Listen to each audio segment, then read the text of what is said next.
IVF ట్రీట్మెంట్‌లో ఒక్క అటెంప్ట్‌లో ఎన్ని embryos పెట్టుకోవచ్చు?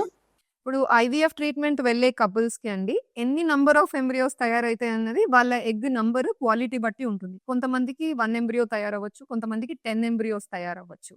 అందరికీ ఈ అపోహ ఏంటంటే, ఎన్ని తయారైతే అన్ని ఎక్కువ పెట్టండి. అప్పుడు ఏదో ఒకటన్నా అతుక్కుంటుంది గదా! మాకు సక్సెస్ వస్తుంది గదా! అని అనుకుంటారు. అది కరెక్ట్ కాదు. దీని వల్లనే గవర్నమెంట్ కూడా ఇన్వాల్వ్ అయ్యి ఇప్పుడు ఒక రూల్ తీసుకొచ్చింది. సో, ఆ రూల్ ప్రకారంగా ఏంటంటే, ఇండియాలో మనం 1 ఆర్ 2 ఎంబ్రియోసే ఒక అటెంప్ట్‌లో పెట్టడానికి కుదురుతుంది. మోర్ దెన్ 2 అంటే 3 ఎంబ్రియోస్ కొన్ని స్పెషల్ సిట్యుయేషన్స్‌లో మాత్రమే ట్రాన్స్‌ఫర్ చేస్తాము.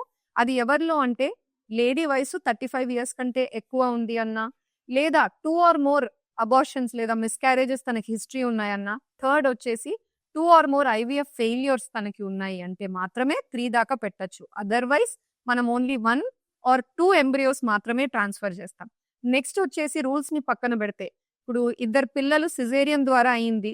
అయినప్పటికీ ఇంకొక ప్రెగ్నెన్సీ కావాలనుకుంటున్నారు. అంటే 2 టైమ్స్ సిజేరియన్ అయిన యూట్రస్ మీరు ట్విన్స్ వచ్చింది అనుకోండి 2 ఎంబ్రియోస్ పెట్టుకొని. అప్పుడు మీ లైఫ్‌కి కూడా థ్రెటనింగ్‌గా ఉంటుంది. సీరియస్ కండిషన్ అయ్యే ఛాన్స్ ఉంటుంది. అప్పుడు ఏమవుతుందంటే డాక్టర్ ఒపీనియన్ ద్వారా వెళ్లి మీరు సింగిల్ ఎంబ్రియో ట్రాన్స్‌ఫర్‌కి వెళ్ళాల్సుంటుంది. అందుకే నంబర్ ఆఫ్ ఎంబ్రియోస్ ట్రాన్స్‌ఫర్ చేయాల్సింది 1 ఆర్ 2నే ఉన్నాయి రూల్ ప్రకారంగా.